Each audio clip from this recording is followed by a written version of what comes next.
Welcome to Mr. Phantom, where fear hides in every shadow and chilling tales come to life.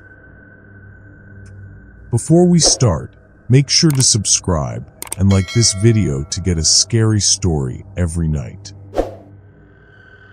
Close your eyes and take a deep breath. Let the calm, cool air of the night fill your lungs, and feel each breath wash away the worries of the day. In this moment, let go of everything and allow yourself to drift into a peaceful place. You're in a safe space now, where stories unfold and take you on a journey to the unknown.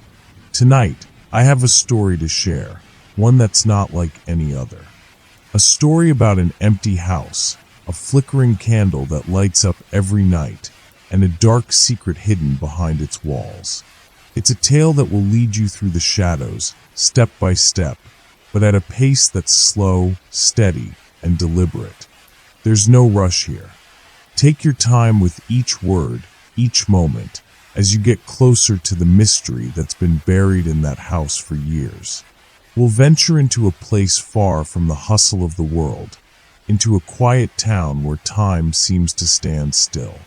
A house with a dark history, where an event that will never be forgotten still lingers in the air. Get ready, because this journey will stir your thoughts and leave you wondering what's real and what isn't. So now, release any tension and let this story carry you into a different world. Don't worry, you're safe here. Just follow along and let me guide you through until the very end. Welcome to a world of mystery, a world full of secrets and suspense. Now let's begin. My name is Ethan Miller, and I never really believed in ghosts. Not really. Sure, I enjoyed the occasional horror flick, the kind with creaking doors and sudden jump scares, but they always felt like stories. Nothing more than fabricated fictions meant to make your heart race in the safety of a dark theater or your living room couch. But what happened after I moved to Fairhill, Vermont, changed everything. It started with an inheritance. My uncle Charles Miller passed away in late August, and with no children of his own, his property fell to me. I didn't know him well. My father and he had some falling out years ago, and we rarely saw him at family gatherings. When the lawyer contacted me about the will, I was living in a crammed apartment in Brooklyn, juggling freelance gigs and barely scraping by. A free house, even one in a remote town I'd never heard of, sounded like a miracle. So I packed up my life, rented a U-Haul, and drove north until the towering buildings turned into pine forests and winding roads. Fairhill is the kind of place that feels like it's been frozen in time. A single main street with a diner, a barber shop, a church, and a gas station. Everyone seems to know everyone else. People still wave to strangers. It's the kind of town that appears charming in postcards, until you realize how eerily quiet it can get at night. The house itself stood at the end of a small, tree-lined road called Holloway Lane. Most of the homes were modest, clapboard-sided with porches, but mine looked like something out of a novel. 2 stories tall, old colonial style with narrow windows, a gabled roof, and faded green shutters that had seen better days. It had charm, yes, but also that unmistakable air of being slightly too old, too forgotten. My uncle hadn't lived there in years, the lawyer said. He kept the house maintained, but never returned after his wife died. He'd moved to a smaller place in Montpelier and left the house to slowly decay. When I pulled into the driveway for the first time, the lawn had grown wild, vines snaked up the siding, and the wind made the wooden signpost creak as if whispering something to me. Across the driveway, partially obscured by overgrown trees, was another house. Taller, darker, more imposing. It had the same colonial structure, but was clearly older. The paint peeled in long strips. One of the shutters hung crooked like a broken jaw. The windows were dark, blacked out almost, but even in daylight, I felt like something inside was watching. No one lived there. I would find that out soon enough. The locals called it Langley House. Apparently, it had been abandoned since the late 80s after a fire gutted the inside. For some reason, it was never torn down. Most people avoided it. When I asked the cashier at the gas station about it, she just shrugged and said, "That place. Some houses are better left alone." I didn't think much of it at first. I was too busy unpacking, cleaning, making the space livable. There were dozens of boxes to sort through, most of them filled with dusty books and my uncle's old documents. The furniture was old but solid, ornate wooden chairs, hand-carved cabinets, and a grandfather clock that hadn't ticked in decades. The house had character, and despite its creaky floors and drafty windows, I felt oddly comfortable there. Safe. The first night, I didn't sleep much. Not because of fear, just the unfamiliarity of a new place. The sounds of the house were strange. The groans of wood contracting in the cold, the way wind whistled through the chimney, the occasional rustling from the attic. All normal things, I told myself. The second night was colder. Vermont nights get surprisingly brisk, even in September. I wrapped myself in an extra blanket, boiled some tea, and settled in with one of my uncle's old books. Some weird volume on Vermont folklore, filled with strange symbols and local ghost stories. It was kitschy, I thought, the kind of thing you'd find in a gift shop for tourists. But by the third night, something changed. It was around midnight. I had just brushed my teeth and was heading to bed when I passed the hallway window that overlooked the house next door. Something caught my eye. A soft, flickering glow. I stopped. One of the upper windows of the Langley house, the one directly facing my bedroom, was glowing faintly. Orange. Warm. Like candlelight. I squinted. Maybe a trick of the light? A passing car? But there were no roads that way. No streetlights either. And the glow wasn't moving. It shimmered gently, like a flame does, casting a slight, dancing shadow against the inside wall. I stared for a while, waiting for it to go out, but it stayed. I finally told myself it was probably a squatter or some kids sneaking in to explore. Creepy, sure, but explainable. The next night, it happened again. Same time, same window, same soft glow. And the night after that, I started setting alarms just to see it. Midnight sharp. The moment my phone hit 12 o'clock, the light would appear. No earlier, no later. Always the same place. Never flickering out until just past 1 in the morning. By the fifth night, I was no longer curious. I was unsettled. Why would anyone light a candle in an abandoned, condemned house? How were they getting in? And why only for an hour? That's when the dreams started. They were always the same. I would be standing outside the Langley house in pitch black, the door slowly creaking open on its own. Inside, nothing but darkness and the sound of dripping. A slow, wet, rhythmic drip. I would step in, heart pounding, and the door would slam shut behind me. Then, just before waking, I'd see it, a figure at the top of the stairs. Not moving, just watching me, silhouetted in flickering candlelight. I told myself it was stress. Moving, the new environment, the weird stories in the folklore book. But every time I passed that window and saw the light, something cold curled in my chest. A feeling I couldn't shake. A presence. That was when I started asking around. The people in town didn't like to talk about the Langley house. One man, the librarian, gave me a look when I mentioned the candlelight. "Still showing up, huh?" he muttered. "Should have been gone a long time ago." I pressed him, but he shut down. "You want to learn more? Look through the archives. September 1989. That's all I'll say." So I did.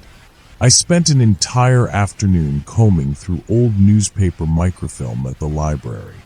And there it was, a house fire on Holloway Lane, September 19th, 1989.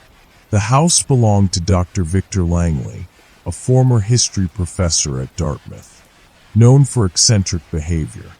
Reclusive, his wife died a year prior under unclear circumstances. He stopped showing up to campus shortly after. No remains were ever found in the fire. They called it an accident, faulty wiring, but some articles suggested otherwise. Rumors, whisperings of strange lights seen before the fire, voices heard from the attic. One headline read, "Neighbors report candlelight seen for weeks before blaze." I froze when I saw it. The glow hadn't started now. It had never stopped. And that's when I began to feel watched. Not just from the window, from inside my own house, from the attic above. The next night, I couldn't sleep. Not that I didn't try. I climbed into bed at 10, turned off the lights, even played one of those calming sleep sounds on my phone. Rain on a tin roof, something like that. But it was useless. My mind kept circling back to the same thought, the candlelight. Was it already lit? Was it waiting? I stared at the ceiling for what felt like hours. Eventually, I gave up and got out of bed. The house was silent except for the ticking of the ancient grandfather clock in the downstairs hallway. I hadn't fixed it. It shouldn't have been ticking. I hadn't wound it, hadn't even touched it since I moved in. I glanced at my phone, 11:57 p.m. I moved to the hallway window without thinking. The Langley house loomed outside, its dark silhouette cutting a jagged shape against the cloudy night sky. It had rained earlier that evening, and mist had begun to roll in, making everything outside look blurred and dreamlike. The branches of the bare trees creaked slightly in the breeze. I waited. And when the time changed to 12 o'clock, it happened again. The light flared into existence. No fade-in, no warm-up like a real candle. 1 second the window was dark, and the next there it was, that same warm, flickering glow, illuminating the upstairs window. Still, silent, burning with the same steadiness as the last few nights. But this time, I saw something else. A movement. At first I thought it was a trick of the flame, maybe the dancing of shadows on the old wallpaper inside. But the longer I stared, the more certain I became. There was a shape, standing slightly off to the side of the window, tall, rigid. I could see its shoulders move slightly, as if it were breathing. My hands gripped the windowsill. I didn't even notice how hard until my knuckles turned white. A sudden knock made me jolt. I spun around, heart slamming in my chest. The knock came again. This time I realized it wasn't at my front door, but the back. The door that led to the small patio behind the kitchen. Who the hell knocks at midnight in a town like this? I grabbed the flashlight I kept in the hallway drawer and walked cautiously through the house, my socks silent against the wood floors. As I approached the kitchen, I saw a silhouette through the frosted glass, a small one. Elderly, maybe. I hesitated, then unlocked the door and opened it just a crack. Mrs. Caro stood on my back step, wrapped in a thick maroon shawl and holding a steaming cup in her gloved hands. Her gray hair was pulled into a tight bun, and her eyes, pale blue and almost translucent, looked straight into mine without blinking. "Evenin', Mr. Miller," she said softly. I cleared my throat. "Hi. Is everything okay?" She didn't answer right away. Instead, she stepped closer, uninvited but not forceful. "I saw you standing by the window," she said. "You've seen the candle." It wasn't a question. "Yes," I said slowly. I don't understand it." She nodded once, as if I'd passed some kind of test. "Don't look at it too long. Don't let it know you see it." That made my skin crawl. What does that mean? She took a sip from her mug, then turned her gaze toward the Langley house. That light's been burning since I was a little girl, she said, her voice flat. Used to be my daddy's best friend lived there. Professor Langley. Kind man. Smart.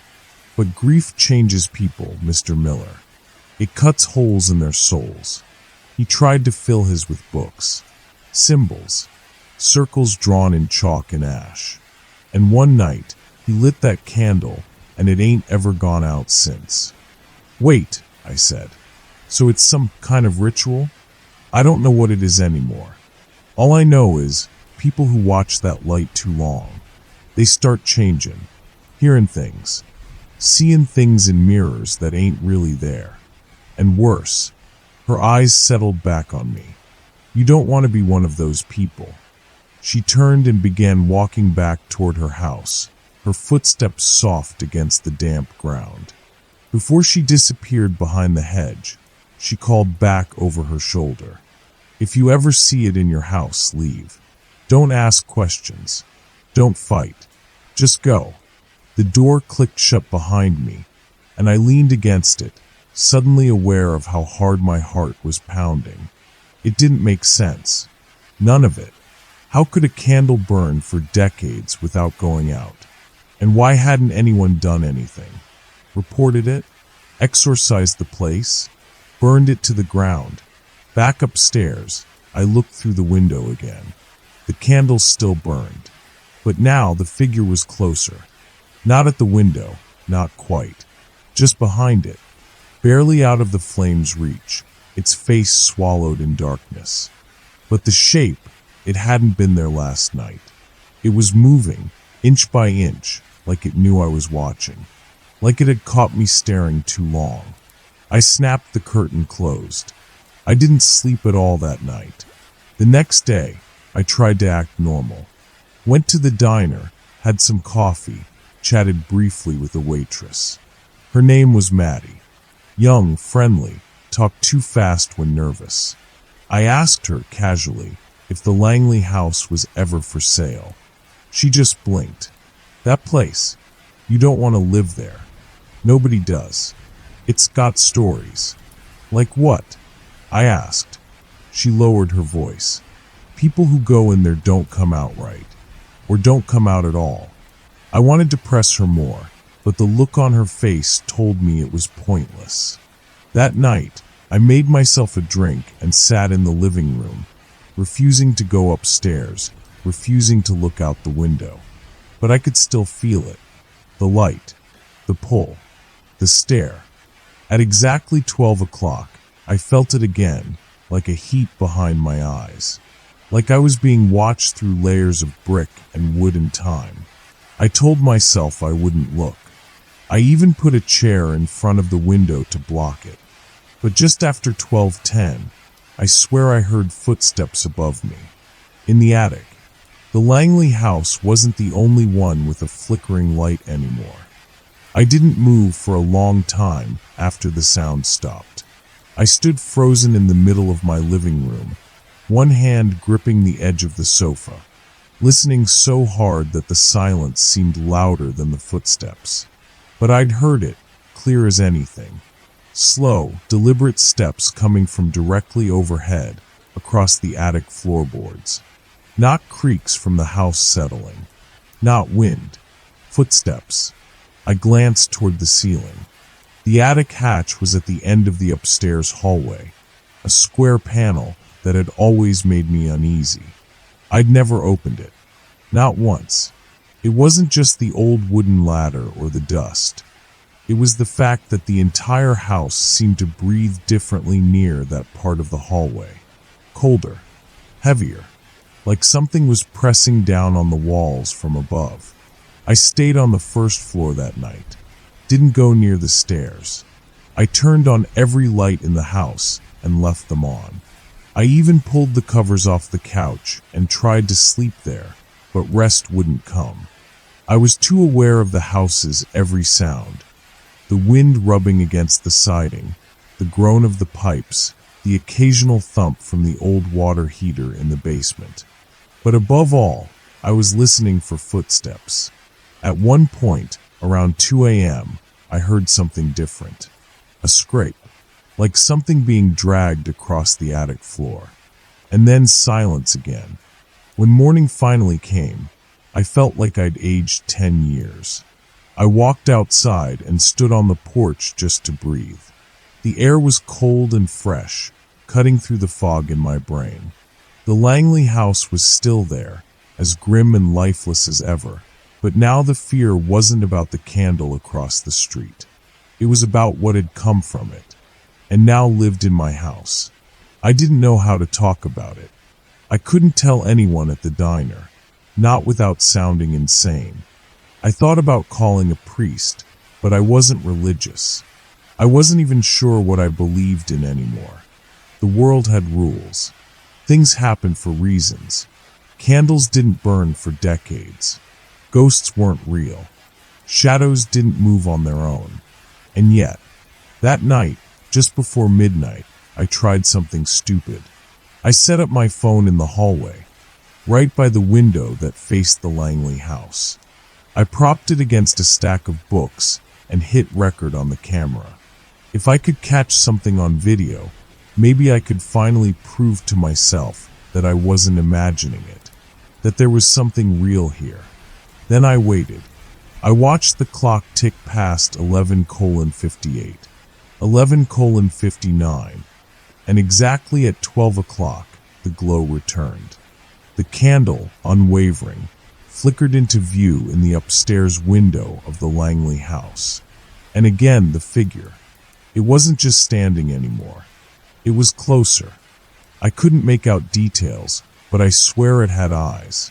Not lit, not glowing, but reflecting, like an animal's caught in a flashlight. And worse, I could feel its gaze turning back toward me, as if the moment I pressed record, I'd done something wrong. As if now it knew.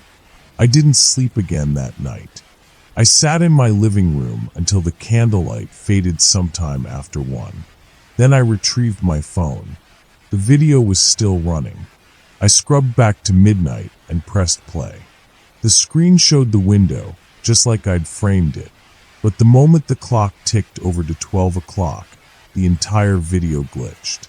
A moment of static, then black. Nothing. No candlelight. No figure. Just blackness. I checked the time code. The recording hadn't stopped.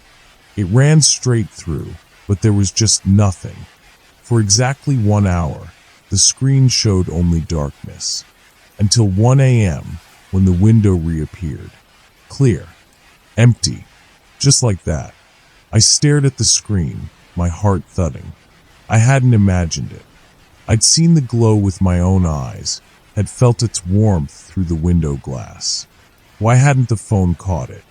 And why had it blacked out during the exact same time frame?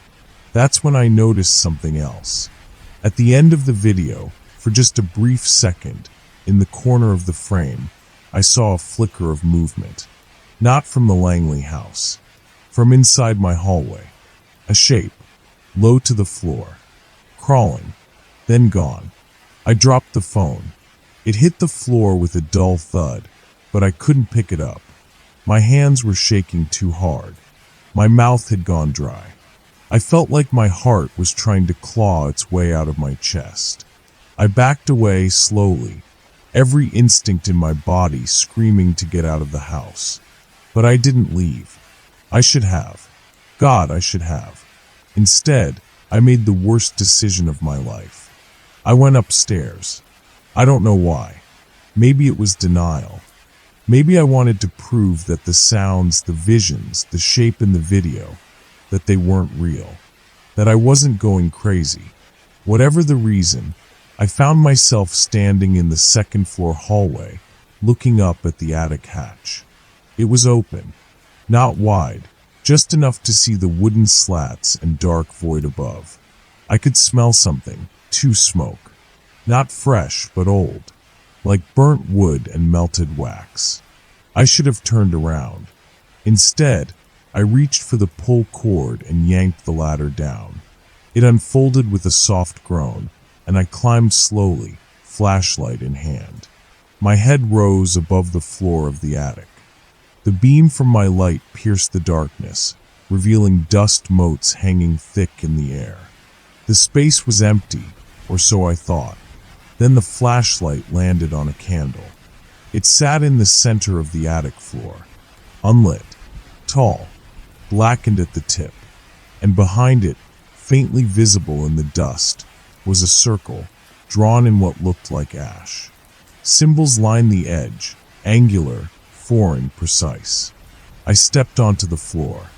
A cold breeze passed through me, but there were no windows, no open vents, just the sensation of something moving past me, brushing my skin like invisible fingers. I turned slowly, and in the far corner of the attic, half hidden in the shadows, stood a mirror. Old, cracked, and in the reflection, I saw myself standing in the circle. But behind me, something else. A figure, tall, watching. I turned around. Nothing, but the candle was now lit, and I hadn't touched it. I don't remember climbing down the attic ladder. I know I did. My feet were on the floor when I came back to my senses, and the attic hatch was closed above me. The ladder must have folded up on its own, or maybe I did it without thinking. Either way, the attic was behind me, sealed, and I was standing alone in the second-floor hallway, or so I thought. The candle, that thing, the way it had appeared lit, flickering without flame or match, and the reflection in the mirror, me in the circle, but something else standing just behind. A shape that wasn't mine, a face that didn't belong to this world. I made my way back to my bedroom in a daze. The hallway stretched longer than it should have.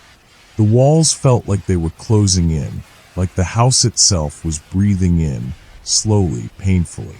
Each step took too long. Each shadow along the corridor leaned toward me, unnaturally thick in the corners, as if they were trying to break loose from the walls. By the time I shut my bedroom door behind me, I felt like I'd run a marathon. I didn't sleep. Of course I didn't. I sat in the corner of the room, blanket wrapped tight around me, a lamp on at full brightness, even though it didn't seem to push back the darkness the way it used to. I stared at the bedroom mirror, the tall one near my dresser, waiting to see if something moved behind me. I couldn't bring myself to look away. I half expected to see that thing again, the one from the attic, just standing there, watching, waiting. At some point during the night, I must have blacked out. Not sleep, exactly, just total mental exhaustion. I woke up around dawn with a jerk, still on the floor, my neck stiff and my mouth dry. And the bedroom mirror? Cracked, right down the middle. A jagged lightning bolt that hadn't been there the night before. That was the first day the house changed. It started with the reflections. The mirror in the hallway showed a shadow where there shouldn't have been one that didn't move when I did. I would pass by quickly, then double back, and it would vanish. Sometimes I'd catch a glimpse of something in the windows, not outside, but in the glass itself. Like something was standing on the other side of it, just inches away, waiting to be let in. I didn't want to go near the attic again, but I also couldn't stop thinking about it. That circle, the candle, the mirror. I found myself avoiding certain parts of the house altogether, like the hallway near the attic or the bathroom at the end of the hall. The one with the cracked tile and the medicine cabinet mirror that never seemed to reflect quite right anymore. And I stopped looking out the window toward the Langley house altogether. The candle was still lit every night, but now I didn't need to see it to know it was there. I could feel it, like a weight pressed into my chest the moment the clock struck midnight. It wasn't just a glow across the street anymore. It was inside my house, inside my bones. That night, just before bed, I got brave, or maybe just desperate, and looked through my phone again. I still had the recording from the other night, the one that glitched out. I played it back, scrubbing frame by frame. Still blackness during the hour between 12 and 1. But this time, I noticed something different. Audio. Faint. Hidden under the silence. Buried so deep it felt almost like static. I turned the volume all the way up, pressed the phone to my ear, and listened. And that's when I heard it. Breathing. Not mine. Not human. Something wet and slow and right beside the mic. And underneath it, just before the screen flickered back on at 1 a.m., a whisper. 3 words. Don't look away. I dropped the phone. The voice wasn't familiar. It was too low, too gravelly. It didn't belong to anyone living. The rest of the night passed like a blur. The lights in my house started flickering at random. The smell of smoke came and went. And sometime after midnight, every mirror in the house, from the hallway to the bathroom to the one on my dresser, cracked. Not shattered, just one jagged, angry line down the middle of each one. That was when I realized whatever was in the Langley house wasn't just watching me anymore. It was inside. It was following me room to room. And worst of all, I started to feel like I wasn't alone in my own body. I'd catch myself staring off for minutes at a time, not remembering what I was thinking about. I'd find scratches on my arms and legs, like I'd clawed myself in my sleep. At one point, I woke up standing in the living room, just standing there, barefoot and still in my bedclothes, with no memory of getting there. And the attic door? It was open again, no matter how many times I closed it. By the end of that week, I couldn't ignore it anymore.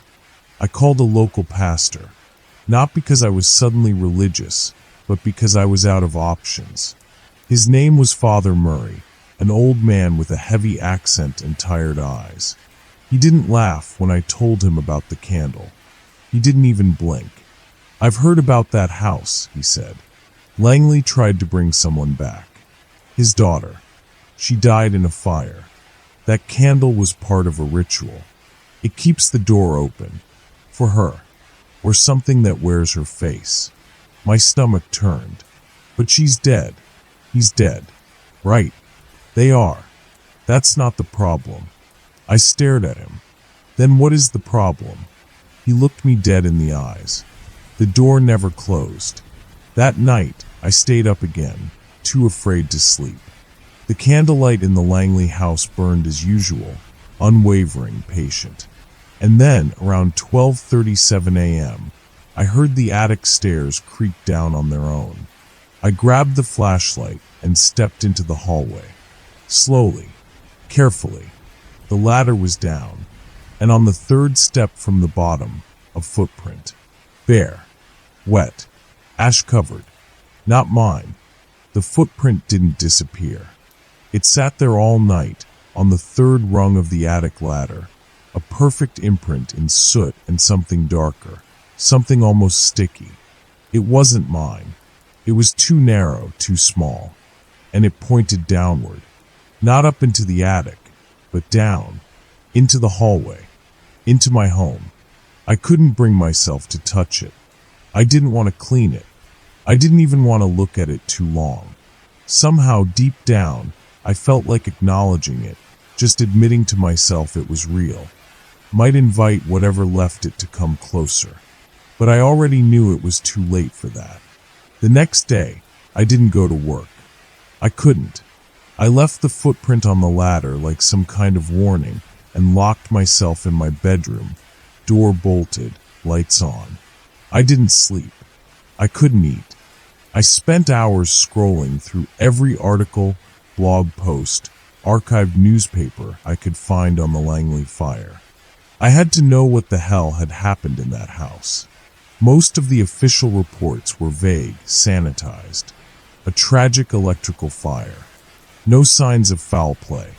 James Langley, a reclusive man in his 60s, had been the only known occupant. His body was never recovered.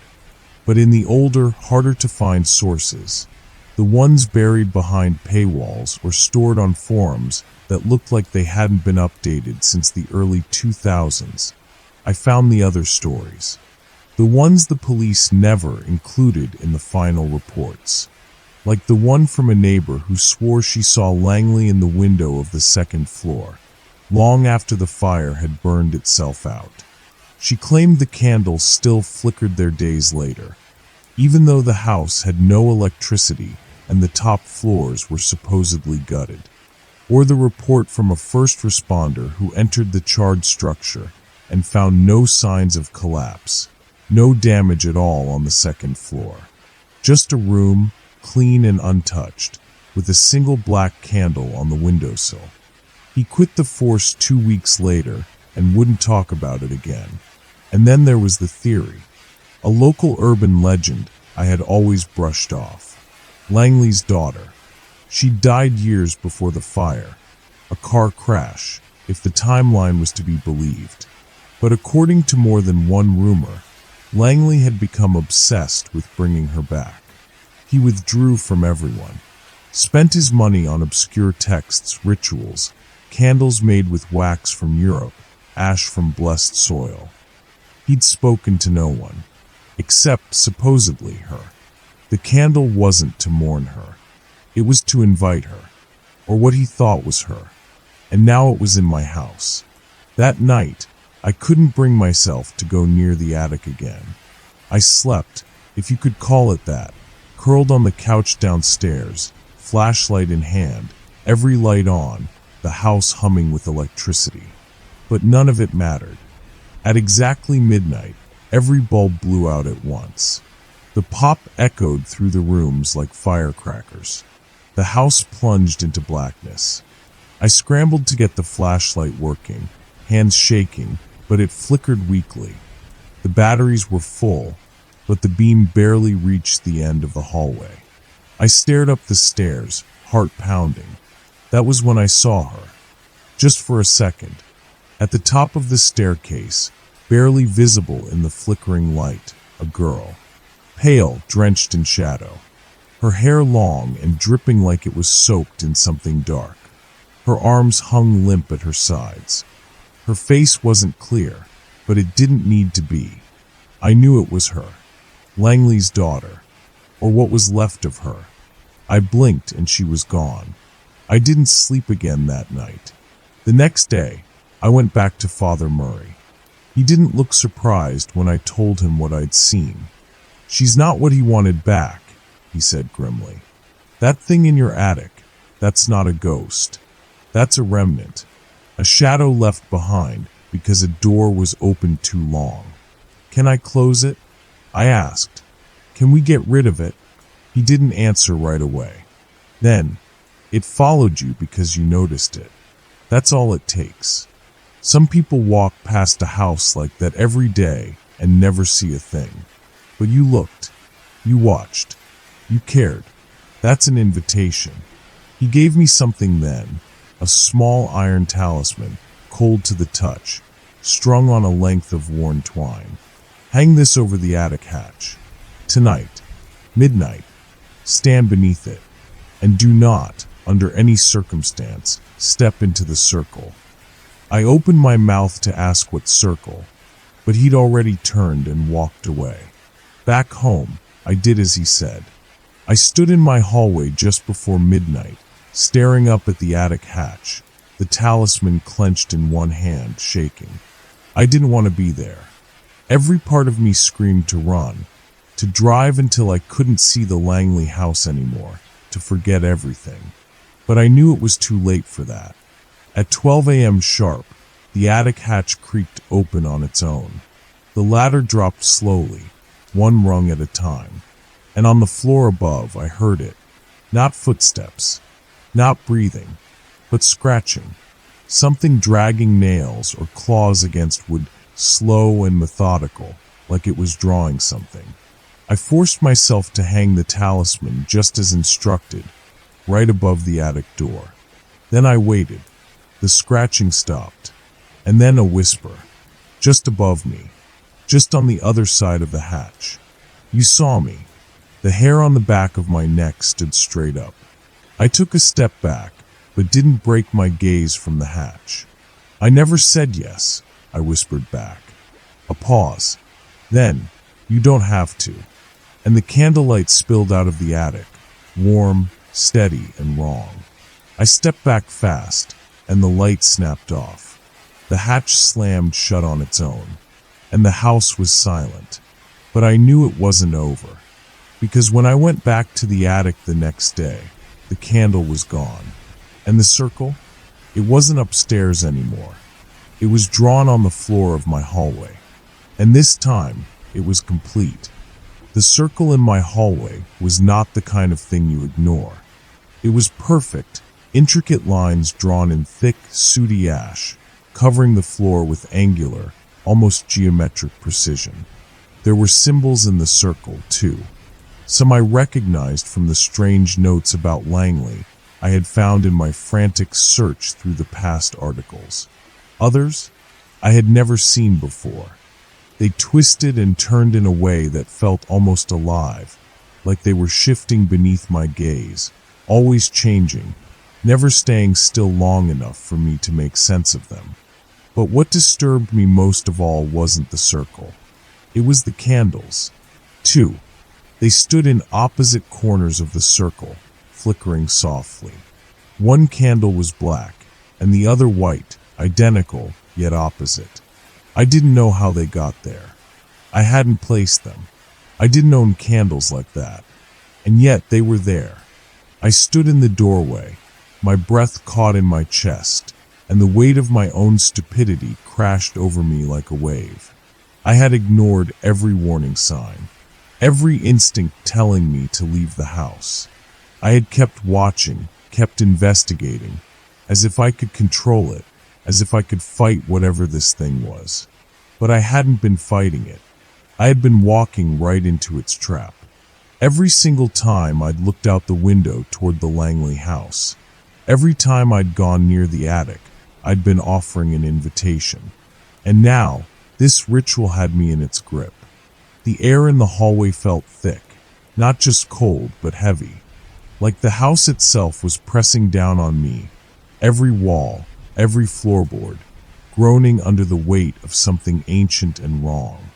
It felt like something was watching me from the shadows.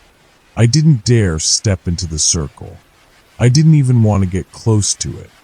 I felt an intense, undeniable pull toward it, as if the symbols inside the circle were calling me.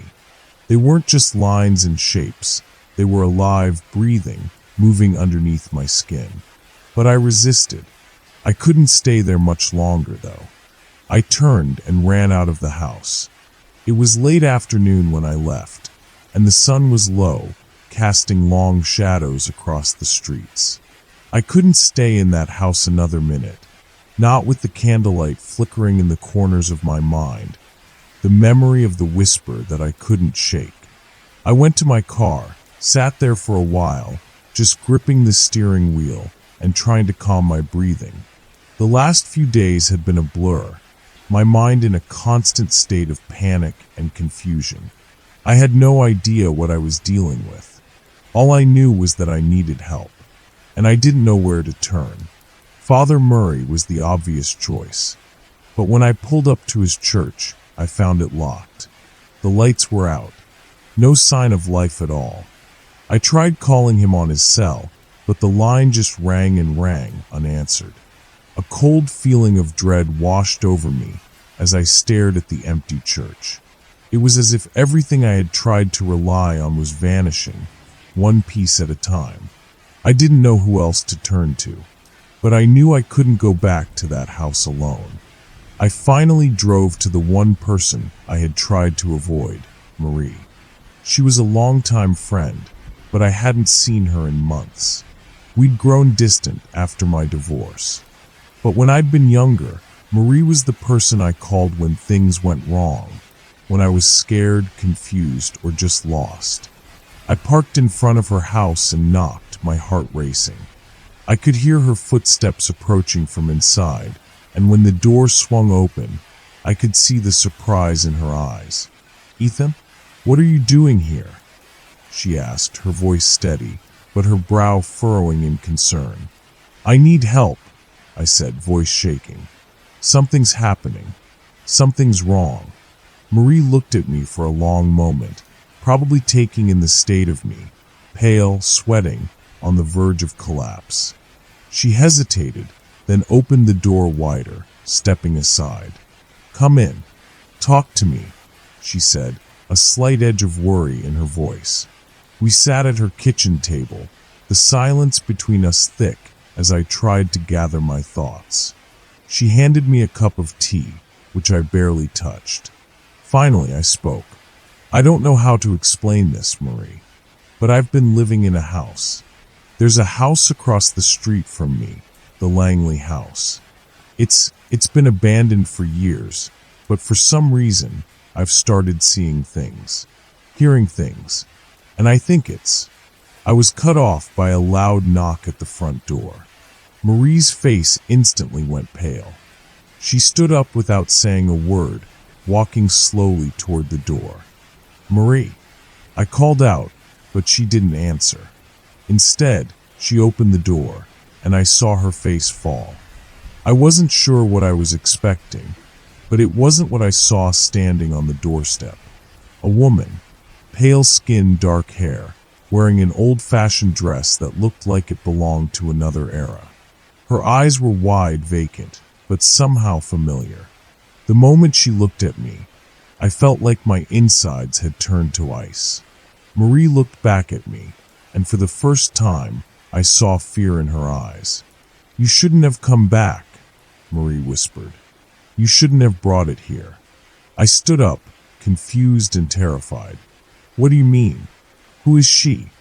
The woman on the doorstep didn't speak, but her gaze locked on me with an intensity that made my stomach turn. It was like she was looking through me, not at me. I don't know what she wants, Marie said, her voice shaking, but I know what she is. I turned to look back at the woman, who took a step closer, and that was when I noticed it. The candle, in her hand, a black candle, glowing faintly in the dark. I didn't even think. I bolted for the back door.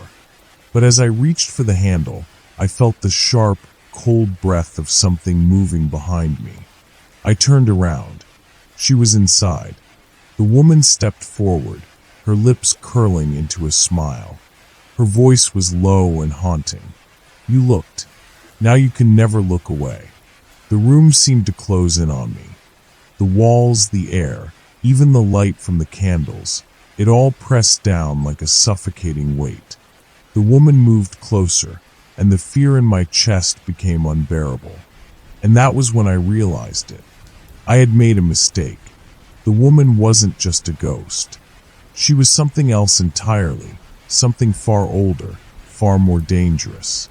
I hadn't just looked at the Langley house. I had invited it in. The woman raised the candle, and I felt a chill race down my spine.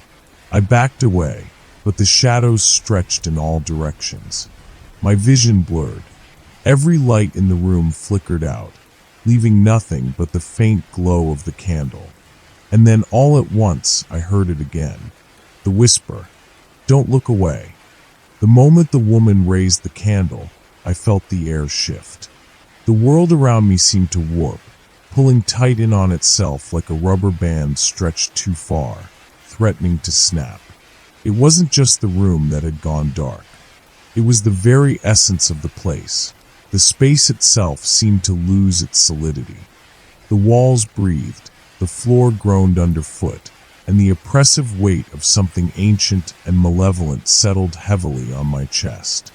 I backed away, my eyes still locked on the woman as she advanced toward me, her thin smile widening. I wanted to scream, to run, but every muscle in my body froze, paralyzed by something invisible, an overwhelming sense of dread that had taken root in the pit of my stomach. She didn't speak.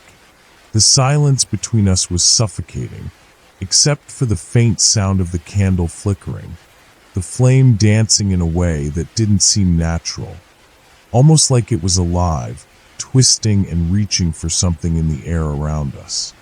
I turned and ran, the wooden floorboards creaking under my feet as I scrambled toward the back door. My hands fumbled at the knob, desperate, my heart pounding like a drum in my chest. But before I could get the door open, the woman's voice, soft, haunting, stopped me in my tracks. "You've already invited it in," she whispered. "There's no escape now." I felt a coldness, as though a shadow had fallen across me, suffocating the very warmth of my body. It wasn't just the room that had turned cold. It was everything. The world itself seemed to shift, bending in strange ways, and I felt like I was being pulled into something beyond my understanding. I turned around slowly, my eyes locked on the woman, who stood just a few feet away, the candle still held aloft in her hand. She wasn't just standing anymore. She was waiting, her gaze fixed on me with an unsettling intensity. I opened my mouth to speak, to ask her who she was, why she was doing this, but my voice caught in my throat. It felt like there was something in the air, something thick and suffocating that made every breath feel like I was inhaling through a thick fog. I couldn't breathe, couldn't think clearly. The woman took a step closer, the faint light of the candle casting long shadows across the room.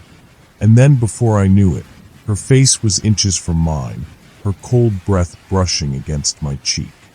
Her smile hadn't wavered. "Do you know what happens when you look?"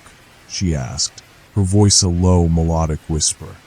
"When you see something that shouldn't be seen?" I tried to step back, but it was as though my feet were glued to the floor, rooted in place. I couldn't move, couldn't escape. The walls around me seemed to grow taller, the house itself closing in. And then, in the periphery of my vision, I saw it, the candle. It burned bright, far too bright, and yet, the flame didn't cast shadows the way it should have. It simply filled the room with a sickly warmth that seemed to make the air itself tremble. I forced my eyes shut, not wanting to see whatever she was trying to show me. But I could still hear her, the slow, measured breathing in my ear, like something was standing just behind me. She hadn't moved, but I felt it, the pressure of her presence, the weight of the thing that was behind her, behind all of this. "Once you've seen the candle, once you've invited it in," she continued, "you cannot escape it. Not now. Not ever." I couldn't take it anymore. My eyes snapped open, and in that instant, everything changed. The woman was gone. In her place, the house was no longer just a house. It was something else. Something that no longer made sense, like the space itself had become unmoored from reality. The walls warped and bent, folding into impossible angles. The floorboards rippled as though they were waves on an ocean. The air was thick, swirling with an oppressive, suffocating energy. I staggered backward, my mind reeling, trying to process the nightmare that was unfolding before me. The house wasn't just haunted, it was alive, and it had been waiting for me. But it wasn't just the house that was changing. Something else was shifting, too. The candlelight. It flickered, casting shadows that twisted and writhed as if they had a mind of their own. The shadows in the corners of the room seemed to grow, pulling away from the walls, taking form, taking shape. I blinked and the air in front of me darkened, and then, standing there, not in the corner, but right in front of me, was her. The girl, the one from the attic, Langley's daughter. She didn't look the same as she had the first time I saw her. Her face was now distorted, twisted, like a melted reflection in a funhouse mirror. Her eyes were black, hollow, and empty, with no light or life in them. Her skin was ashen, almost gray, and her mouth hung open, revealing sharp, jagged teeth that seemed far too big for her small frame. But she wasn't the most horrifying part. No, it was the smell. The air around her smelled like rot, like something had died a long time ago and was now coming back to life, but not the way it had been. And then she smiled. That's when I knew what had happened. I had seen her, and I had invited her in. I stumbled back, but there was nowhere to go. The walls had begun to shift again, closing in around me. I reached for the door, but it was gone. The windows had vanished, replaced with shadows that loomed over me, casting everything in darkness. Her voice came next, raspy and slow. You should have listened. You shouldn't have stayed. I was breathing heavily, the panic rising again. Every corner of my vision seemed to twist and warp, and I realized with growing horror that I was no longer alone. There were others, more figures, shadowy, distorted, unnatural shapes that stood just beyond the edges of my vision. They were in the corners, in the darkness, and I knew that they were watching me. I didn't know how long I stood there, paralyzed by the overwhelming terror that gripped me. The house seemed to press closer, suffocating me with its cold, oppressive presence.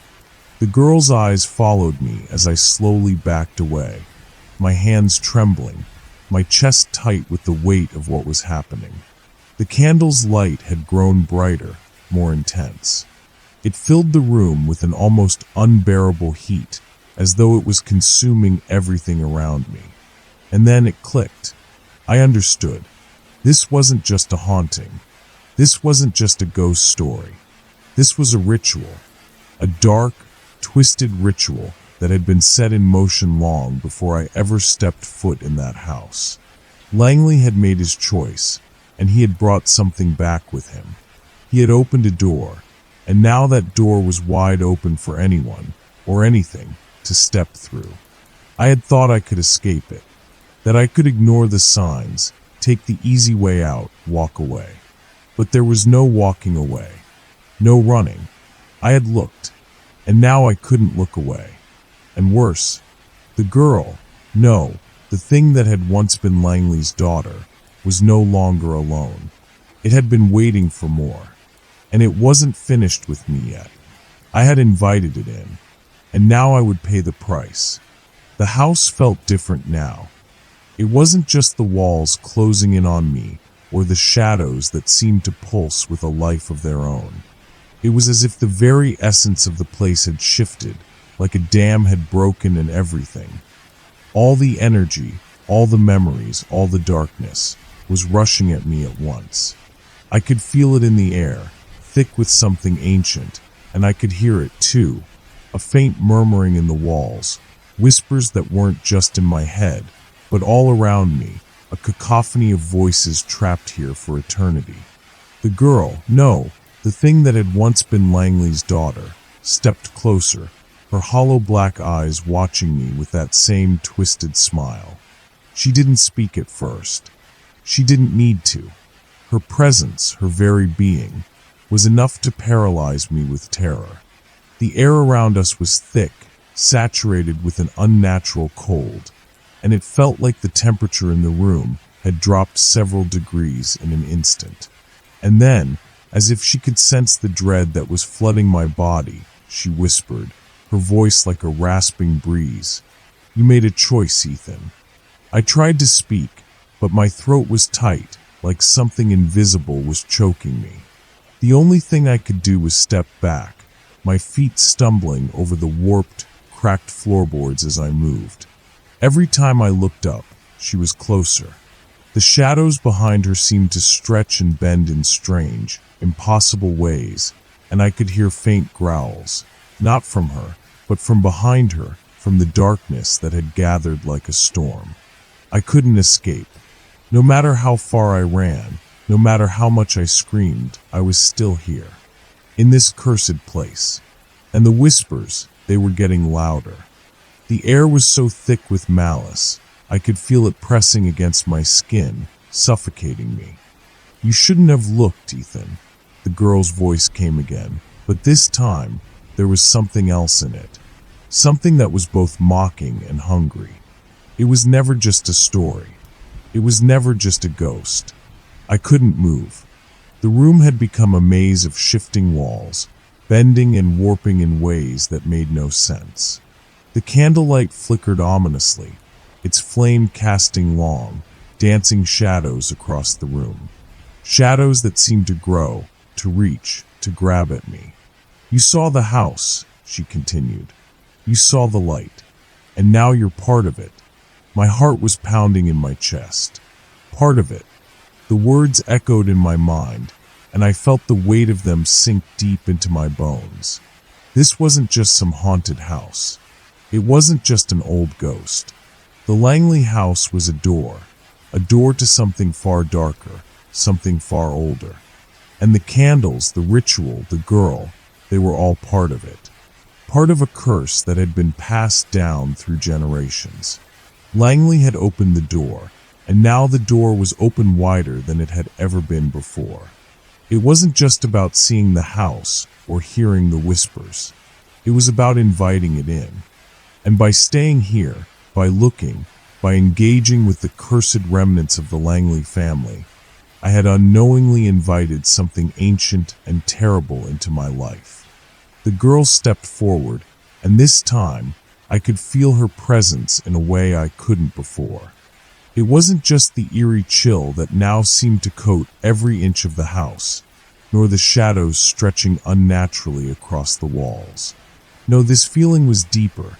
It was the feeling of being watched, the feeling of something inside me, crawling and gnawing at my insides. A primal sense of dread, the knowledge that something far older than me, and far more powerful, was in control. "Langley couldn't stop it," she continued, her voice now sharp, as if cutting through the thick air. "And neither will you." I felt a flicker of anger rise within me. I wanted to shout, to scream at her. I wanted to demand answers. I wanted to fight back, to do something. But there was no use. The house had already claimed me. It had taken root in my soul, and no matter how much I resisted, I knew I couldn't escape it. The girl tilted her head, her smile widening. Her eyes were pools of darkness, swallowing everything around them. "You wanted answers. But now you have them, Ethan. You wanted to know what happened to Langley. You wanted to know what happened to the house. And you wanted to know why the candles always burned." I couldn't speak. The words lodged in my throat like sharp stones, and I was left gasping for air. But the girl didn't need me to speak. She already knew. "Langley didn't just die in a fire," she said, her voice colder now, distant. "Langley was a fool. He thought he could master the house. He thought he could control it. But the house isn't something you control. It's something you serve." The floor beneath me seemed to ripple, and I stumbled back, my heart hammering in my chest. My mind was racing, trying to piece together the fragments of what I had learned, the scattered articles, the broken bits of history. Langley had thought he could control whatever force resided in the Langley house. He had failed, and now, I was the next one to try.